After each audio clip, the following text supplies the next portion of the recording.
Hey everyone, welcome back to Berry Life.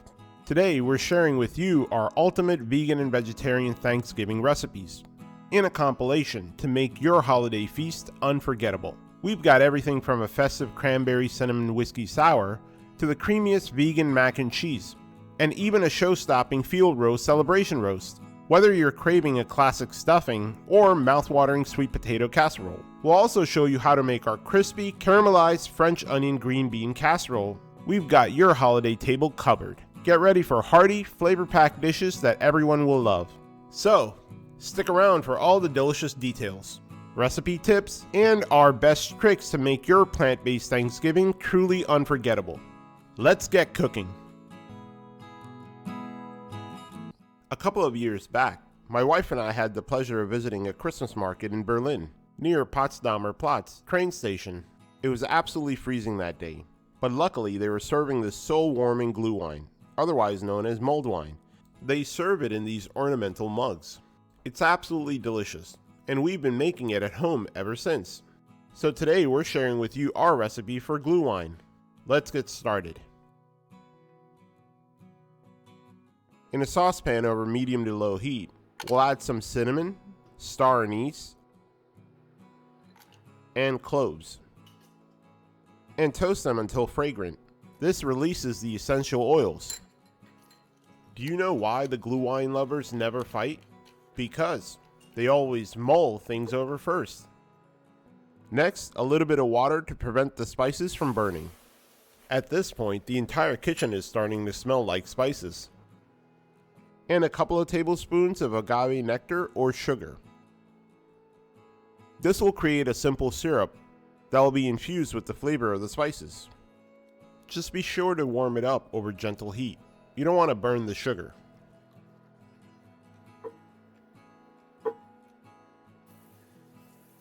Then in goes a bottle of red wine.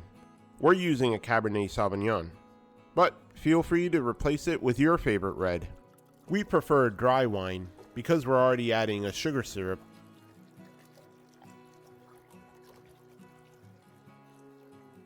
Along with some orange slices.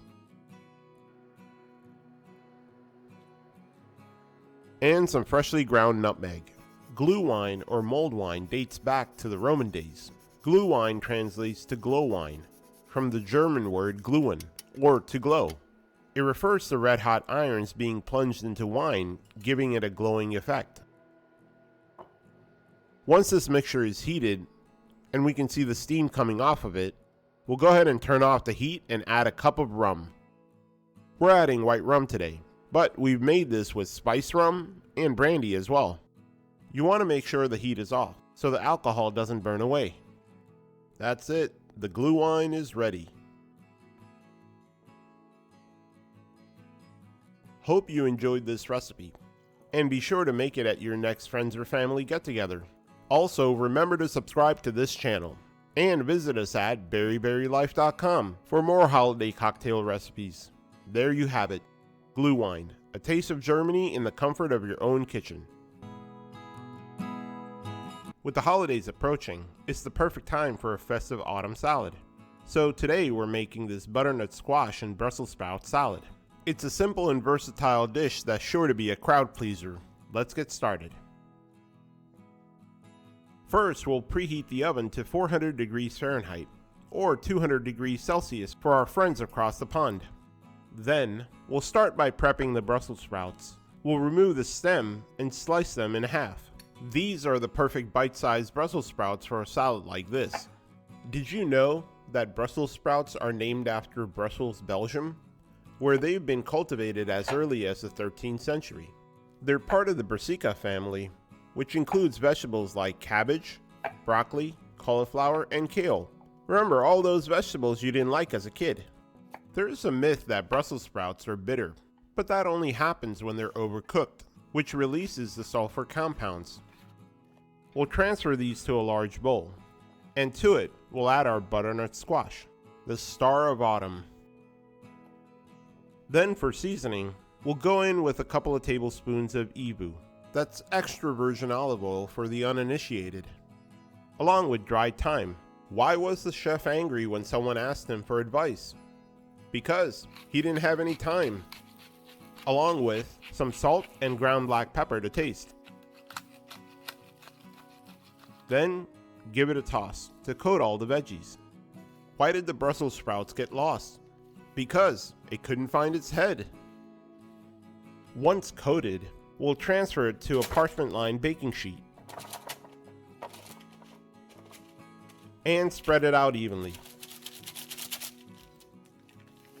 Then into the oven the baking sheet goes to roast the veggies for about 35 to 40 minutes. While the veggies are roasting, we'll make a delicious cranberry glaze, starting with half a cup of cranberry juice in a saucepan over low heat. To it goes some balsamic vinegar for a little bit of complexity, and for that lip-smacking sweetness to round out the flavor, some grade A maple syrup, straight from Vermont. We'll give it a stir and allow the mixture to reduce until it coats the back of the spoon. This step takes a little bit of time, so patience comes in handy. You don't want to do this over a high heat and risk burning the glaze. That's it. Pro tip, if the glaze gets too thick, just add a little water and reheat. Let's go check on the veggies. These look to be done. Perfect. Now it's time to dig in. To finish the salad, we'll top it with some creamy goat cheese. You can also use vegan feta. My wife loves goat cheese. I swear she would brush her teeth with it in the morning if her dentist allowed it. Along with dried cranberries. Then a drizzle of our cranberry glaze.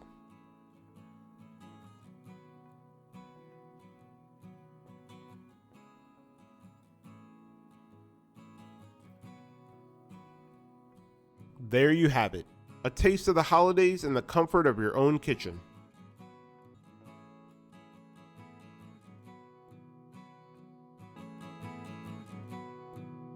With the weather getting colder and the holidays upon us, we thought it would be the perfect time to share this Cranberry Cinnamon Whiskey Sour recipe to warm your spirits. For this cocktail, we'll need to make a quick cranberry simple syrup. To a pan over medium heat, add 1 cup of water, 1 cup of fresh or frozen cranberries, 1 cup of sugar, 1 stick of cinnamon, and a slice of orange zest. Bring this mixture to a boil and allow the cranberries to pop and release their juices and color into the syrup. Once at a boil, simmer for 10 minutes until the cranberries are broken down and the syrup looks something like this. Then take it off the heat and strain the syrup, leaving behind all the solids. You can make this ahead of time and leave it in your refrigerator. And then allow the syrup to cool. That's it. Cranberry Cinnamon Simple Syrup. Before mixing the drink, we always prepare the glasses first. We'll add some ice. We're using some fun skull-shaped ice from Halloween that just passed. And drop in a few cranberries. This recipe is for 2 servings, so be sure to adjust it as needed. We'll start by adding 4 ounces of whiskey to a shaker. We're using a rye whiskey. You can use your favorite whiskey or bourbon. The difference between rye and bourbon is for rye whiskey, the mash bill has to have at least 51% rye, as opposed to 51% corn for bourbon. Next, we'll add 1 ounce of fresh orange juice, then 1 ounce of fresh lime juice, 2 ounces of fresh lemon juice, and lastly, 3 ounces of our simple syrup.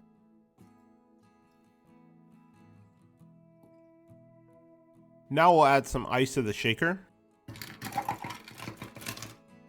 and shake vigorously for about 30 seconds. This cools the drink down, combines everything thoroughly, and incorporates air. And now we'll serve. This is perfect for Thanksgiving, Friendsgiving, Christmas, or any other holiday party. Other than cranberry cinnamon, we also love passion fruit, honey lemon, and lychee sours. And garnish with a cinnamon stick, some orange zest, and a sprig of mint.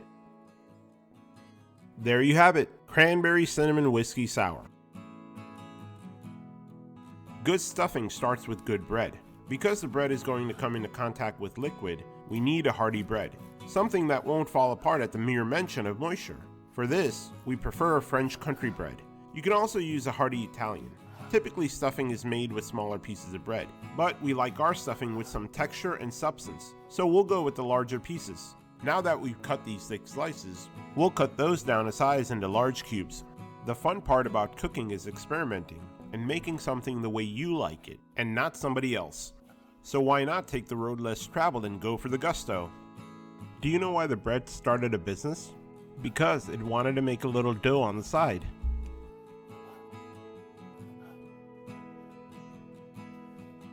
Once all the pieces are cut, we'll load them on a baking sheet and spread them out evenly. We're not going to use oil. We're only going to dry these out so they can absorb the flavors from the other ingredients. Anytime we have leftover bread, we follow the same process to create croutons, or throw them in the food processor, pulse a few times to make homemade breadcrumbs.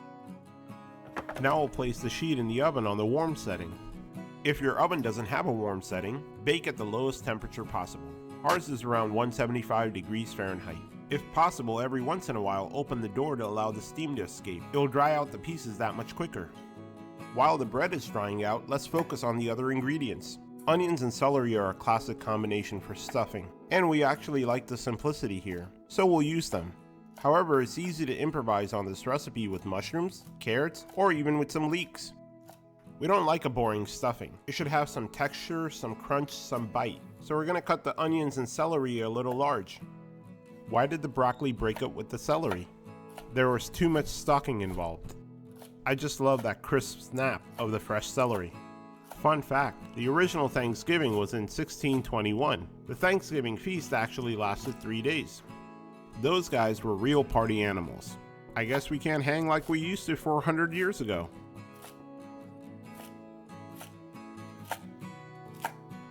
Someone asked me once, why is it called a bench scraper? I said because it couldn't press the weights. For the onion, we're using a sweet onion, or you may know them as Vidalia. This offers a nice hint of sweetness to counteract all the savory and earthy ingredients in the recipe. It really rounds out the flavor profile. A sweet onion isn't actually sweet. It just has less pungency due to a low sulfur level in the soil where they are grown.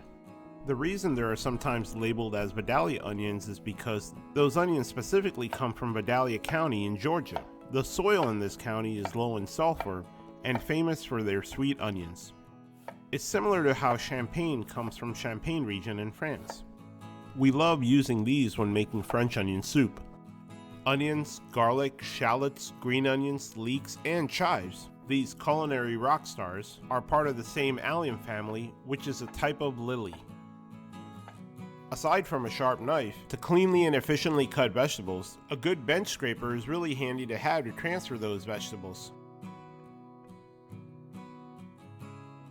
For the herbs, we have some fresh thyme that we've dried at home. I always have difficulty getting the thyme leaves to come off the stems. We have about 1 to 2 tablespoons here. We also have some fresh sage. Of all the herbs, perhaps sage is the most associated with Thanksgiving in America. It has kind of a funky smell. It's earthy, it's musty, very aromatic. We'll break off the leaves and give them a rough chop. This is about 2 to 3 tablespoons. We prefer the fresh sage, but if fresh isn't available, feel free to use the dry sage. If you're using the dried sage, you only need about 1 tablespoon. With that, our mise en place is ready. Along with the vegetables and herbs, we have 2 cups of vegetable stock, vegan butter, salt and pepper to taste. We're now ready to assemble the stuffing. Let's go check on our croutons in the oven. These are perfect to absorb all the flavors. We'll place all the croutons in a large mixing bowl and preheat the oven to 350 degrees Fahrenheit. While the oven is heating up, in a pan over medium heat, we'll melt some vegan butter. Once melted, we'll add half of the sage and thyme. We want to infuse the butter with the herbs. We'll use the stem of the sage as well. There's flavor in there. Don't let it go to waste. How do the herbs settle a dispute? They call in sage for some wise seasoning. You know how your kitchen smells amazing when you melt butter? But this is at least 10 times better. Then we'll add the onions and celery. We want to coat them evenly in that aromatic butter, along with a little bit of salt and ground black pepper. We want to preserve the crunch of the onions and celery, so we won't cook them for long, maybe a minute or two, just enough to eliminate the rawness. This looks good. Now we can take it off the heat and toss the mixture onto the croutons. This mixture smells amazing. Next we add the remainder of our sage and thyme. How did the detective track down the croutons? He followed the trail of breadcrumbs, along with 1 cup of vegetable stock, and combine everything thoroughly. We want to allow the bread pieces to absorb the first cup of vegetable stock before we add the second. If we add all the stock at the same time, the moisture may be absorbed unevenly, with some pieces absorbing more and some less. Now we'll add the second cup and allow the bread to absorb the remainder of the liquid. At this point, give the bread a taste, and season with salt and pepper as desired.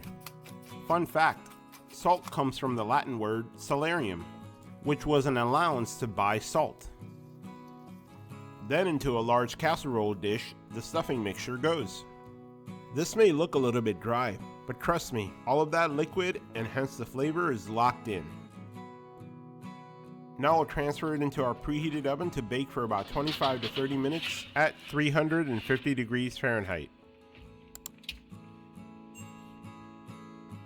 Through the magic of editing, it's 25 to 30 minutes later. Now we'll take it out of the oven. There, the stuffing is ready.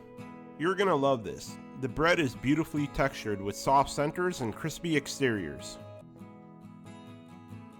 Mashed potatoes are not complicated. Outside of boiling a potato and mashing it to smithereens, the rest is up for grabs. With that said, there are some tips and tricks to keep in mind when making mashed potatoes, starting with what type of potato to use. We want to go with a potato high in starch. For that, russet or Yukon Gold are commonly available options. Since it's easier to peel the skin before boiling, we've peeled 2 to 3 pounds of these golden potatoes. We'll dice them into even pieces so they boil quickly and evenly. Overboiling potatoes causes the cells in the potato to burst, releasing starch, resulting in gummy potatoes. What do you call a bear without teeth? A gummy bear. We'll also crush 3 to 4 garlic cloves. Go ahead, vent your frustration for a little bit of garlic therapy. We don't want to mince the garlic and leave all of that garlic flavor on the cutting board. Along with the garlic, we'll dice a handful of chives. They add a nice textural element to the creaminess of the potatoes. The chive plant produces an attractive purple flower. Not only are they beautiful, but they're also edible with a mild onion flavor. They're often used as a garnish. With the preparation done, we can boil the potatoes. We'll add the potatoes and the garlic to a large pot and cover them with water. Here's another mistake to avoid. Don't add the potatoes to boiling water. Adding them to boiling water results in the outside of the potatoes to cook faster than the inside. With the potatoes, our goal is simple. Boil the inside and the outside evenly so they cook at the same time. So start with room temperature water. Now we'll turn on the heat and bring everything to a boil. Once the potatoes are boiling, we'll boil for about 5 minutes or until the potatoes are fork tender. These are perfect. Now we'll turn off the heat and drain it. We're using a slotted spoon, but you can use a colander as well. Once all the potato pieces are transferred, we'll go ahead and dump the water. Then we'll add the potatoes back into the pot and turn on the heat to remove any moisture, letting them dry out. Once the water evaporates, we'll put the potatoes aside and in a small pan, melt some vegan butter. We like this brand called Earth Balance. To that butter, we'll add fresh rosemary. You can chop the rosemary as well. This will infuse the butter with that beautiful rosemary aroma. Next, we'll add 1/3 cup of vegan heavy cream and gently stir that together. We want to avoid adding any cold liquids to our boiled potatoes. We want to stir vigorously to incorporate the heavy whipped cream with butter. This looks good. Now we'll take it off the heat. and pour it over our boiled potatoes.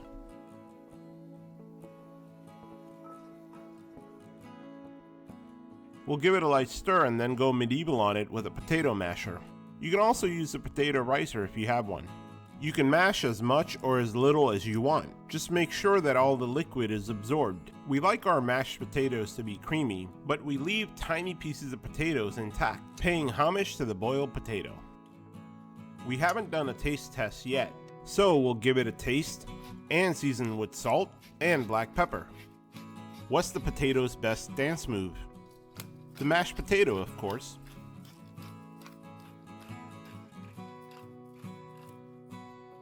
This consistency looks great. It's perfect for our next mashed potato masterpiece sculpting competition. Now we'll add about half the chives and leave the rest for garnish.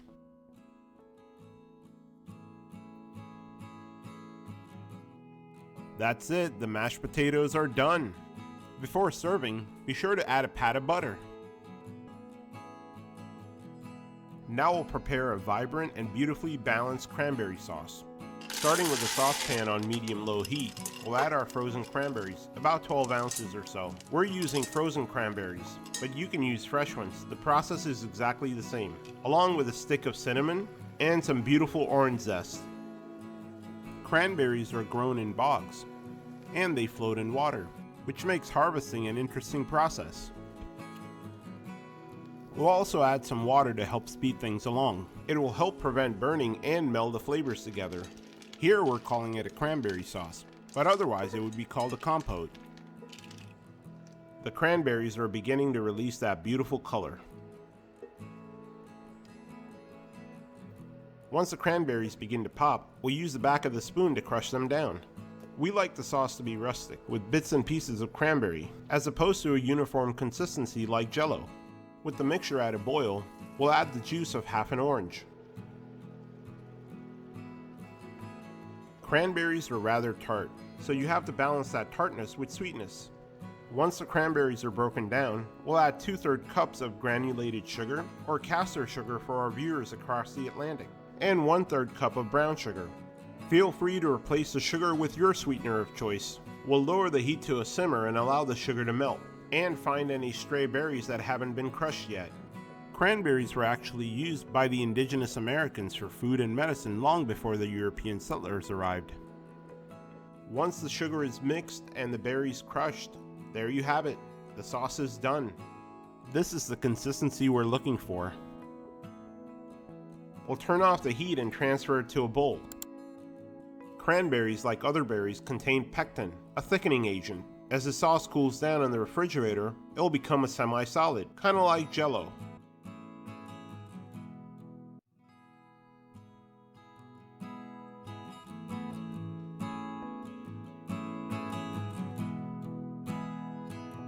Today we are making a classic comfort food, but with a vegan twist. Mac and cheese. Just saying mac and cheese out loud brings back memories of good times. For this recipe, we're going to need a pound of pasta. We are using cavatappi for this video, but feel free to use any small tubular pasta such as macaroni or even penne. Cavatappi means corkscrew in Italian. This shape really helps hold the sauce inside, as do the ridges on the outside. We'll also need paprika, onion powder,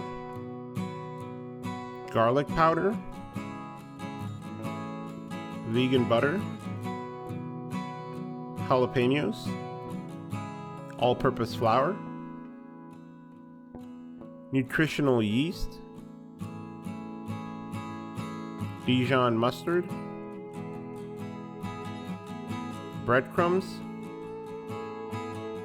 pesto. This is an optional ingredient, but it just takes this dish to another level. Homemade vegetable stock,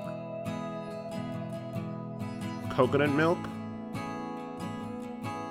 and salt and pepper to taste.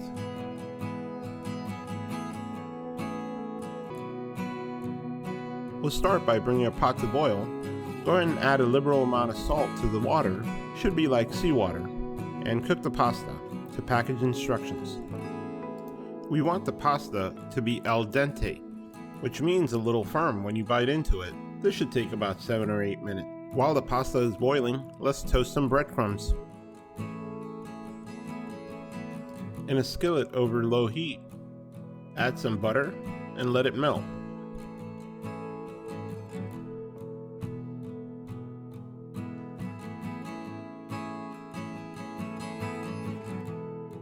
Once the butter has melted, add the breadcrumbs.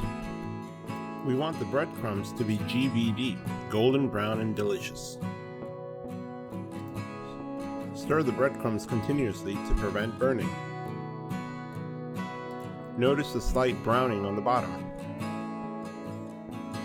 The breadcrumbs are starting to toast.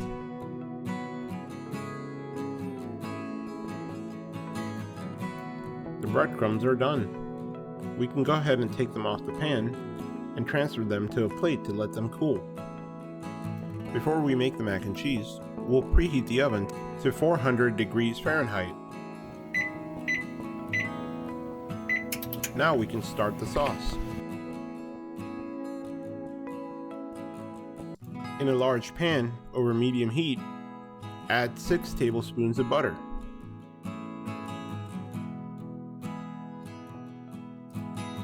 Stir and let the butter melt completely.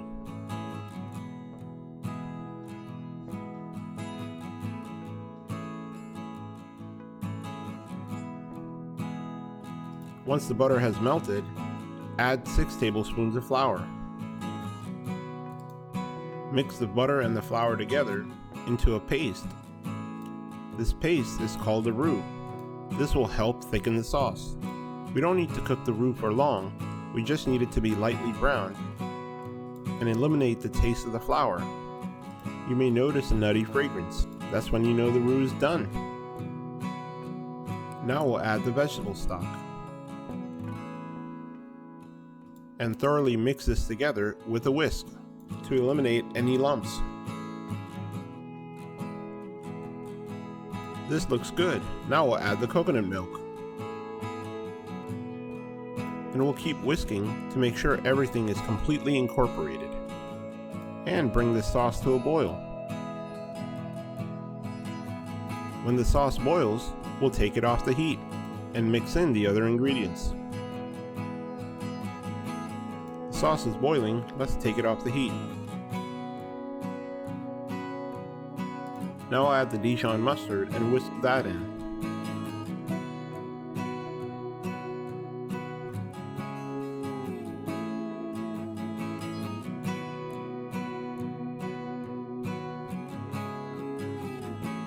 Then we'll add the nutritional yeast and continue whisking. The yeast has a nutty and savory flavor, resembling cheese, so it's a great alternative. The yeast also helps thicken the sauce even more.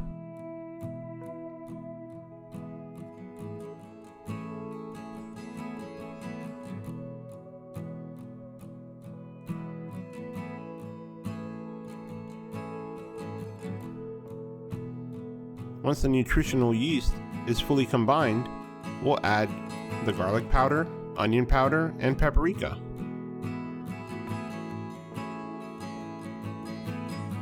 And mix them in.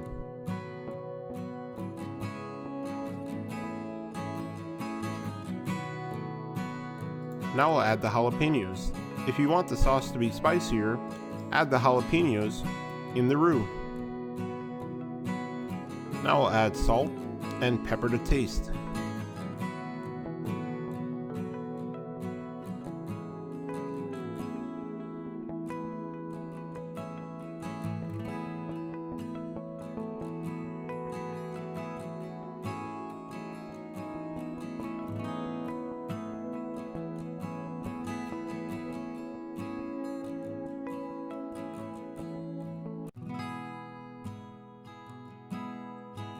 Using the back of the spoon test, we're going to check for consistency.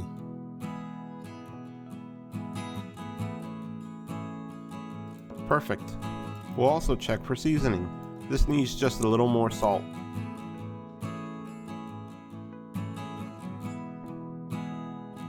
That's it. The cheese sauce is done. Now we can add the cooked pasta. and combine until all of the pasta is coated with the cheese sauce. Now we are ready to bake.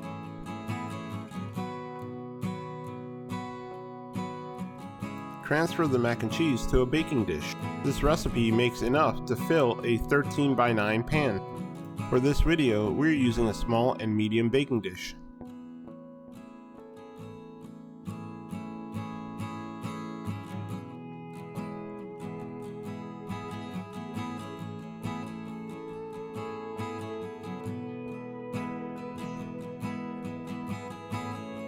Add any remaining sauce to the baking dish. We don't want to waste any of that cheesy goodness. Before baking in the oven, we're going to add a layer of breadcrumbs on top. Add as much or as little as you prefer. We are a heavy crust household.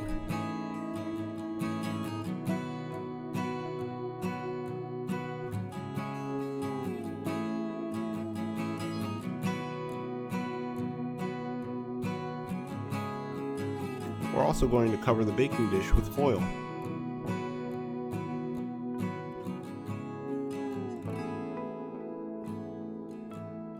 These are ready to go into the oven. Once the oven reaches 400 degrees, the mac and cheese can go in. We're going to bake it for 15 minutes.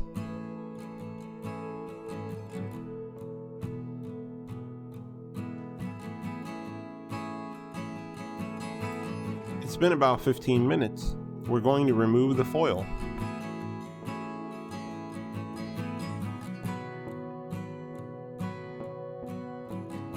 After removing the foil, push them back in and bake for another 5 minutes, and allow the breadcrumbs to form a crispy crust.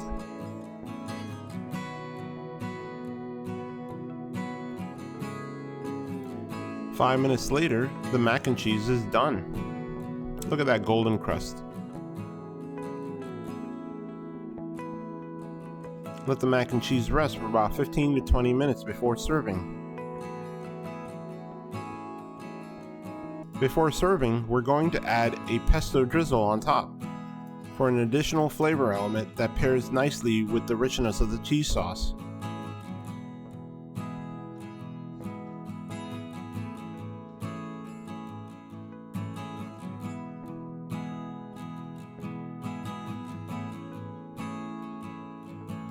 There you have it, vegan mac and cheese. I wouldn't compare this to a regular mac and cheese because it's not, but it is a delicious dish on its own.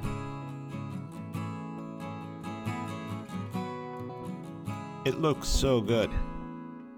Let's get cheesy. What do you call a casserole that sings? A tuna casserole. Today we're making green bean casserole. This is a perfect recipe for the holidays, especially for family gatherings. So let's get started. First we'll start by preparing the green beans. We usually get a large bag from Costco, and this 2-pound bag is perfect for this recipe. We'll snip off the ends and cut them in halves.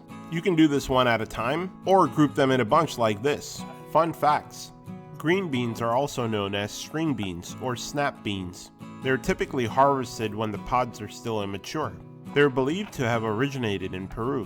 When buying green beans, we usually get the large bag and typically prep and freeze them to be used in different dishes. After the green beans, we'll slice the onions. Sweet onions are the best to make French onion soup. The extra sugar helps with caramelization. What do you call an onion that's always telling jokes? A punion. Usually for French onions, we prefer slicing them into rounds. But today we'll use the radial cut, which is pole to pole. It helps the onions stay more intact during cooking. Sweet onions have a shorter shelf life, so you have to store them in a cool, dry place with good air circulation. Once all the vegetables are cut, we'll bring a pot of water to boil and add a teaspoon of salt. Then throw in the green beans and boil them for about 2 to 3 minutes. The blanching process helps to brighten and soften the green beans. It also helps to slow down vitamin loss during cooking. Wow, look at that color. We want to preserve that color throughout the cooking process. After the green beans, we'll caramelize the onions. To a large pot over medium-low heat, we'll add a couple of tablespoons of butter and toss in our mountain of onions. Don't worry if this looks like a lot of onions, they'll cook down quite a bit. This process takes about 15 minutes. It's low and slow. The burnt bits sticking to the bottom are called fond and can be used to make au jus. At the end, the caramelized onion should look something like this. With the vegetables cooked, now we'll make the white sauce. To make this, we'll start with a roux. That's equal parts butter and flour. Keep the temperature to a medium-low to prevent burning. We'll cook the roux to a light color, and then slowly add in cold milk. We add the milk slowly to prevent clumps. This white sauce is called a bechamel in French, which is one of the 5 mother sauces of French cuisine. Once we've incorporated about a third of the milk, we'll add the remaining. With the foundation of the sauce formed, now we'll tackle the taste. We'll add some ground black pepper. We like to use a coarse grind. And some salt for seasoning. And for flavoring, we'll add some cayenne pepper for a little bit of heat.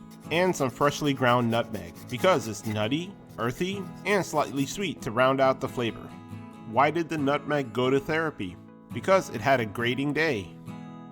And for the herb, we're using thyme that we've dried at home. We'll bring everything to a gentle boil and allow the sauce to thicken to a nappe consistency, which means the sauce will have the consistency to stick to the back of a spoon.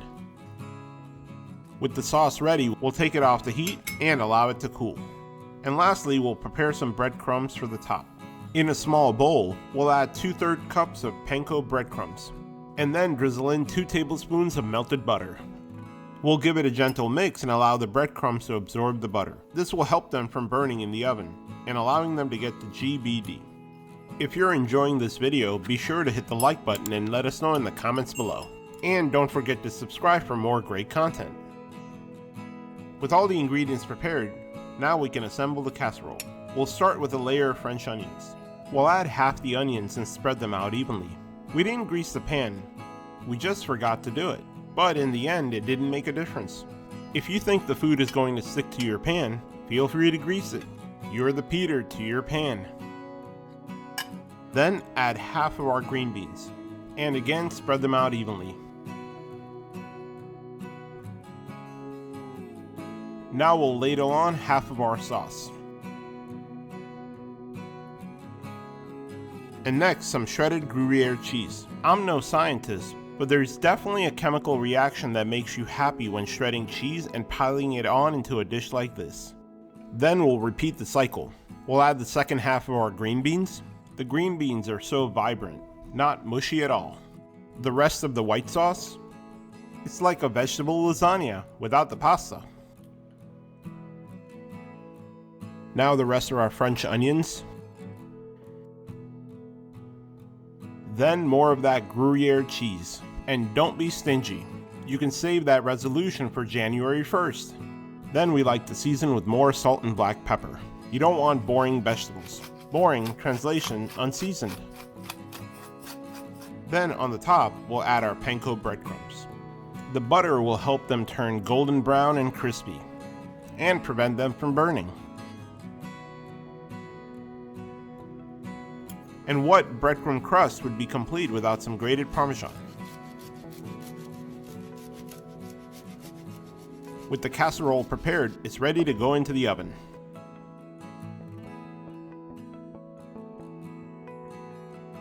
We'll preheat the oven to 375. Once the oven is at temperature, we'll place the casserole in the oven and bake for about 25 minutes. Then 25 minutes later, it's ready and smells amazing. The crust is nice and crispy. We'll go for the corner. Love the crunch of that crust. Ideally, you want to allow the casserole to cool a little. This helps to bind the ingredients together and it's not soupy. This is the consistency we're looking for. Love the way the crust sticks to the green beans.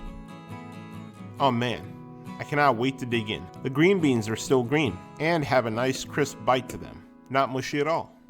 There you have it, French onion green bean casserole. On today's episode, we're making a delicious side dish for the holidays, a vegan sweet potato casserole. So let's dive right in. We'll start by peeling the potatoes. Sweet potatoes are a type of tubers, or roots. These are different than yams. A lot of time people get them confused.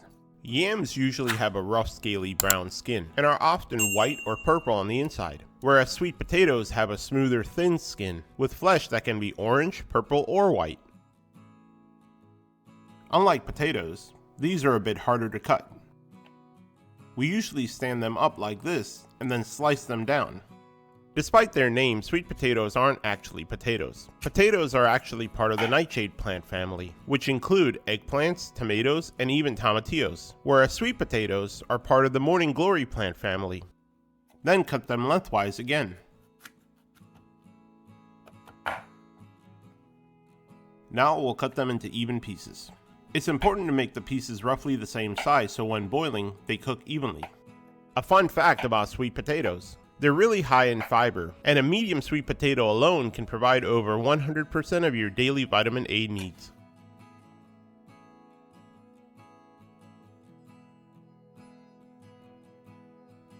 Now we'll load all these pieces into a large pot and fill it with enough water to cover them.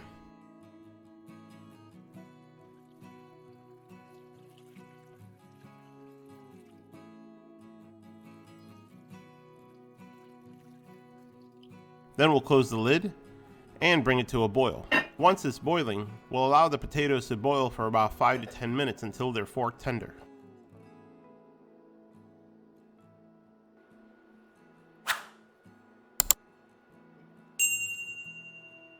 Then we remove the pieces out of the water and drain the water.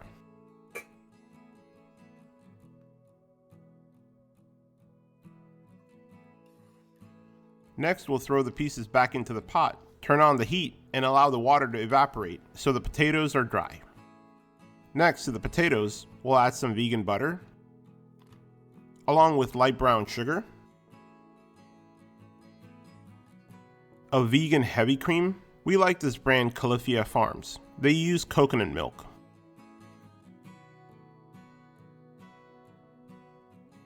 Some ground cinnamon, and a little salt for seasoning. A little bit of salt is needed to bring out the sweetness. Then we smash the potatoes to smithereens.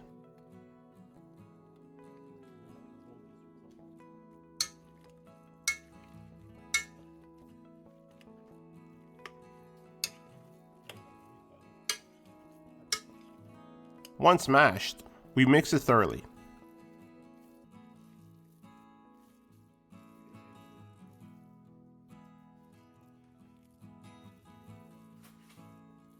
And give it a taste test. Looks like it needs a little bit more of everything. Some salt, sugar, and cinnamon. A recipe is a good starting point, but sometimes you have to adjust to your liking.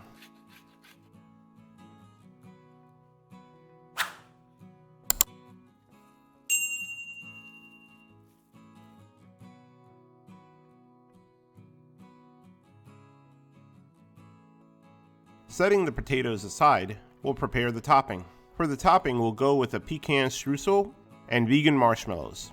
For the streusel, we'll start by roughly chopping some pecans. Pecans have been cultivated by the indigenous Americans for a very long time. The word comes from the Algonquian word pecan, referring to the nuts needing a stone to crack open. Then in a mixing bowl, we'll combine all-purpose flour, light brown sugar, a pinch of salt, and some cinnamon. We'll gently mix all the dry ingredients so they're evenly combined before we add the butter. Streusel originated in Germany and is derived from the German word streuen. It means something scattered or sprinkled. Now we'll add some cold butter and fold it in. We're using 1 stick of butter, which is 8 tablespoons. We've cut the butter into smaller pieces so they're easier to work with. We're using a fork. You can use a dough cutter as well for this. Once the butter is incorporated, then we'll add the pecans and mix them evenly. With this, now we can assemble the casserole. Before we do that, we'll preheat the oven to 375 degrees Fahrenheit, or about 190 Celsius. Now we can assemble the casserole, starting with the sweet potatoes. We'll load them into a 9x13 baking pan and spread them out evenly.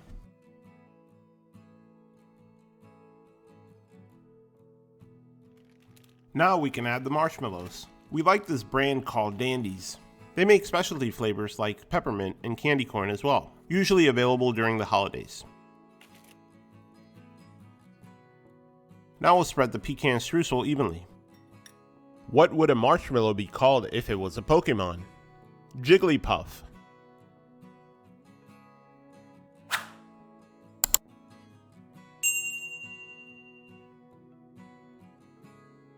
And then some more marshmallows.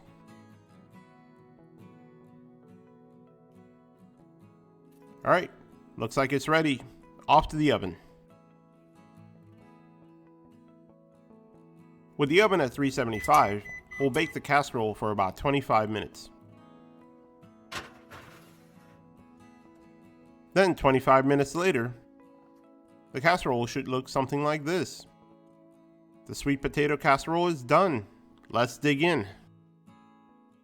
Be sure to check out our channel and subscribe for more great recipe ideas like this one. You can also visit us at berryberrylife.com. We upload new recipes every week. Look how fluffy this casserole is. The marshmallows are so pillowy soft. There you have it. Sweet potato casserole. A taste of Americana in the comfort of your own kitchen. In order to make the celebration roast, we'll preheat the oven to 350. And while the oven is heating up, we'll prep the vegetables, starting with the carrots.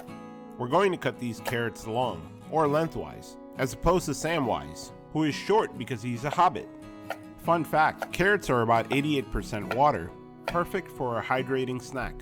And they get this orange color from a compound called beta-carotene, which helps with the production of vitamin A. Next, we'll remove the stems of these baby bella mushrooms. We've already wiped them with a damp towel to remove any excess dirt, and then we'll chop them into thin slices. Check out the link above where we show you how to clean mushrooms. The baby bella mushrooms are actually the smaller version of the portobello.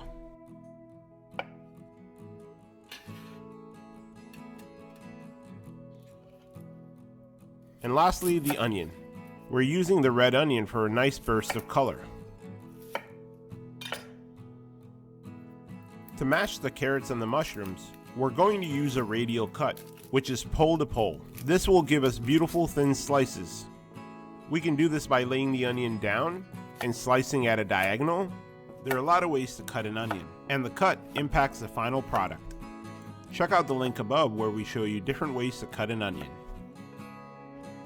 Or stand it up and slice down, rotating slightly until finished. If you're enjoying this video, be sure to hit that subscribe button for more great content. With that, our vegetables are prepped. Then in a large dry pan over medium heat, we'll add our mushrooms and allow them to cook. We're not going to use any oil or butter yet. Crazy, right? Crazy genius. This actually allows the mushrooms to give off water, reduce, and develop a more intense mushroom flavor. Check it out. See that water on the surface? That's a great sign. And these look to be done. Now we'll push these mushrooms to the side where it's cooler. Then we'll add a little bit of oil and throw in some fresh rosemary. Then we'll add our carrots. The pan is pretty hot, and that's going to allow us to char and caramelize these carrots. Now we'll throw in a pat of butter, because why not?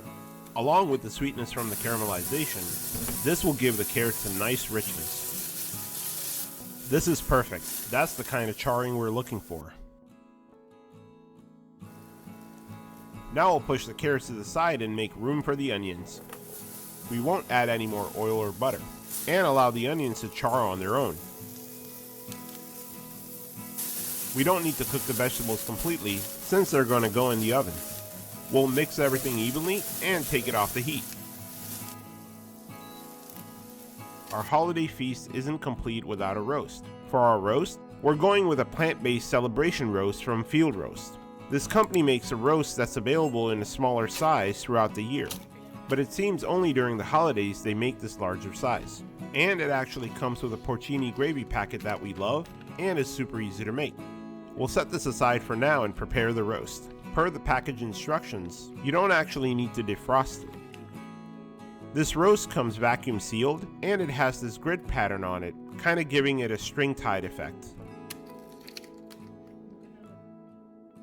We'll remove the packaging and place the roast in a baking dish. This is a 9x9 dish. Then, we'll brush it with oil on all sides. This is one of our favorite roasts.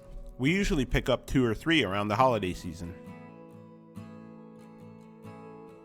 Next, we'll add our cooked vegetables, along with a twig of rosemary we cooked with the vegetables, and another fresh one for additional aromatics.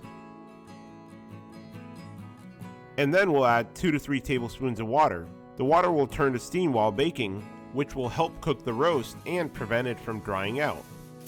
Per the instructions, we'll cover the pan with foil and bake at 350 degrees Fahrenheit for 45 minutes. Then we'll remove the foil and bake it for another 15 minutes to help get a little color on the outside.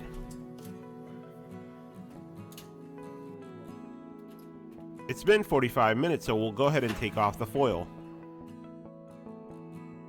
and place it back in the oven for the final 15 minutes.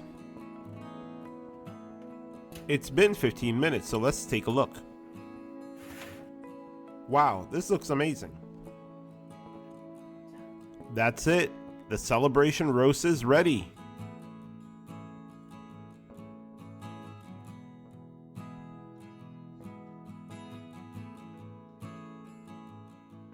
With the roast prepared, we'll quickly make our porcini mushroom gravy. It couldn't be simpler. In a pan over medium-low heat, add 2 cups of water, and to it, add the porcini gravy powder. Now we'll gently stir and heat up the gravy to remove any lumps. As the mixture heats up, it'll thicken. A whisk really comes in handy here. That's it, the porcini mushroom gravy is ready. If your roast doesn't come with a gravy, check out the link above for our mushroom gravy recipe. Happy holidays, everyone. It is simple to say thank you, but much more meaningful to show your gratitude. Here's to looking back at the year past, taking a moment to reflect and appreciate those around us. If you're traveling for the holidays, safe travels. And if you're hosting, may your guests do all the dishes. Here's to a vegan roast and stuffing, cranberries and gravy, pumpkin pie and maybe a little whipped cream. Whatever delights you. Happy shopping or happy napping. Again, whatever delights you. Thank you for an amazing year of love and support. Hope you enjoyed this video. If you liked it, give it a thumbs up and share it with your friends and family. Also, be sure to subscribe for more great content. And remember to click that bell icon to turn on notifications. We upload recipes every week, and you don't want to miss out.